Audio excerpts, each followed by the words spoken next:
তো আপনারা যে গাছটা দেখলেন এটা হচ্ছে কাঁচাবা। তো অনেকে এটা গোল আলু বলে, মিষ্টি আলু বলে, বিভিন্ন প্রজাতি বিভিন্ন, শিমুল আলু ছিল। আবার শিমুল আলু বলে। এই গাছটা আরো অনেক বড় হবে এবং এই গাছ থেকে 30 থেকে 32 পর্যন্ত কেজি আলু পাওয়া যায়। হ্যাঁ, আলুটা হবে যে গাছের নিচে।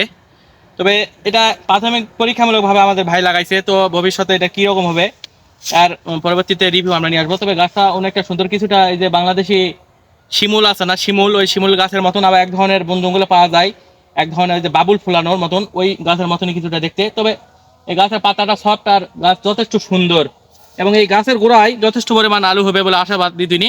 ডাল ওয়ালাকে। এবং পরবর্তীতে যখন আলু হবে তখন এটা আমি আবার আপনাদেরকে রিভিউ নিয়ে আসবো। তো সেই পর্যন্ত আপনারা পাশে থাকবেন এবং দেখেন গাছটা ভালো করে দেখেন, এটা হচ্ছে কাঁচাবা।